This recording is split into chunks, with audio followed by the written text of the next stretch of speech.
Bonjour, aujourd'hui nous allons voir le montage de deux feux additionnels. Bonjour, aujourd'hui nous allons voir le montage de deux longues portées, toujours sur le CF600 CF Motor. Voilà. Donc les deux longues portées seront montées directement sur le guidon, certainement quelque part ici, de chaque côté. Alors pourquoi sur le guidon? Tout simplement parce que ça nous permet aussi d'avoir un éclairage directionnel. Hein. Après c'est le choix de chacun, il y en a qui vont le mettre sur le porte-bagages avant, en fixe. Moi personnellement je préfère sur le guidon, ça me fait une longue portée et un phare directionnel en même temps. Donc dans un premier temps il faut toujours définir l'emplacement des feux. Pour moi ils vont se situer à côté du protège-main via la vis de fixation BTR. Alors pour ça, ce type de feu est livré avec une platine droite. Je vais devoir la courber à 90 degrés pour pouvoir juste l'insérer ici. Après réflexion, j'ai choisi de les placer sous les protège-mains. Tout simplement parce que la patte de fixation est beaucoup moins visible. J'en ai profité pour le passer entre le protège-main et la barre d'appui arrière. Voilà. Et étant un peu plus écarté, je trouve que sur l'ensemble du quad, ça fait pas mal. Alors pour le branchement électrique, il faut enlever ce cache ici. Voilà. Et moi j'ai la chance ici, comme vous pouvez le constater, d'avoir un auxiliaire. Alors je vais essayer de zoomer. Auxiliaire power. Alors cet auxiliaire power, il vient de où? Il n'est pas du tout d'origine sur le CF600. C'est simplement une alimentation auxiliaire des poignées que j'ai installées précédemment, des poignées chauffantes Oxford que j'ai installées précédemment. Alors, il est relié, toute l'alimentation est reliée directement à l'allume-cigare. À l'allume-cigare.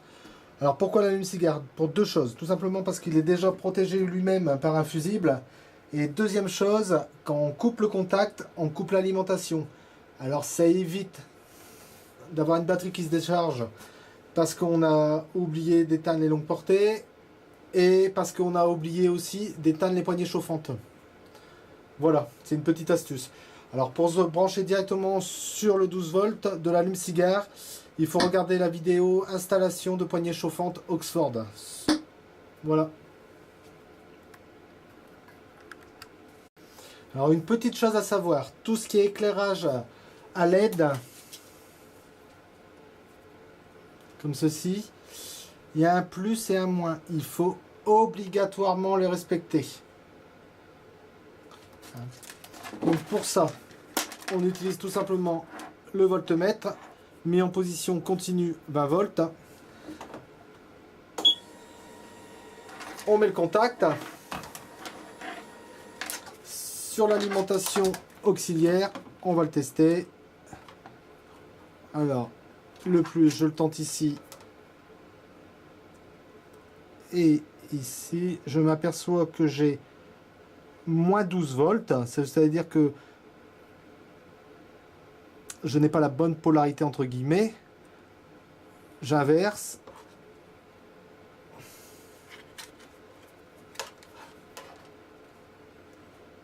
Voilà.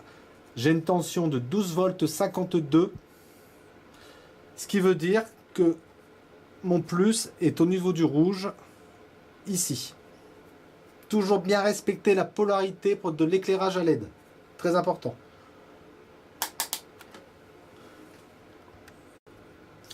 Alors, une petite astuce. Toujours pour bien faire attention à la polarité. Moi, ce que je fais, c'est que je branche d'abord tous les positifs en premier temps. Dans un premier temps, excusez-moi.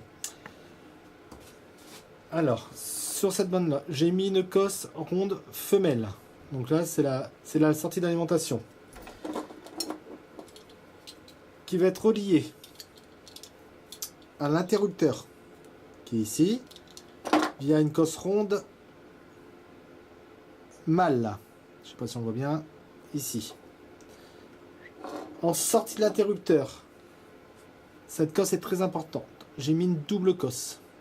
Vous voyez, c'est une cosse qui a la particularité d'être aussi bien femelle que mâle. Voilà. Ce qui va me permettre de pouvoir directement brancher avec une prise mâle sur le côté femelle. Voilà. Comme ceci. Et le deuxième... Oh, excusez-moi. Et le deuxième...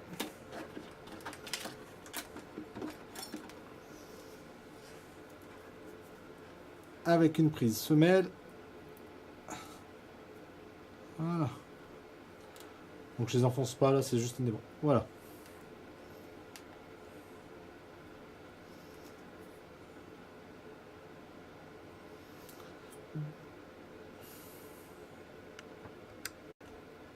Donc maintenant pour la masse. Alors c'est à peu près la même opération. Voilà, je vais essayer de faire la mise au point. Voilà. Donc ici nous avons en sortie la masse.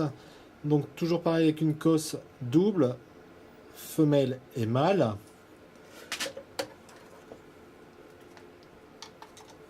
Sur chaque projecteur longue portée, j'ai installé d'un côté une cosse femelle et de l'autre côté une cosse mâle qui me permet, comme tout à l'heure, de pouvoir faire une connectique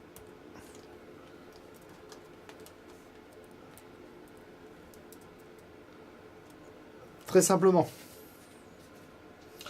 Donc là, nous allons pouvoir procéder à l'essai.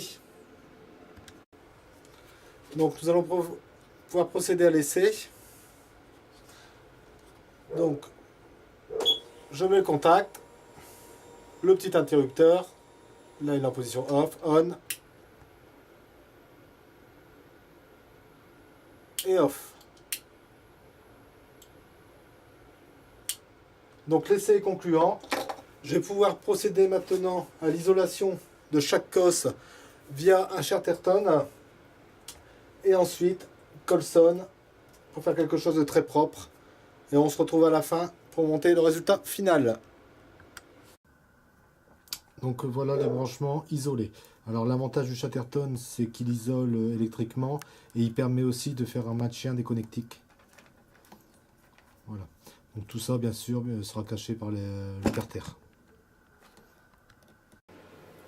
Donc avant de remonter l'ensemble des carters et de fixer les câbles, j'utilise ce type de gaine pour câble.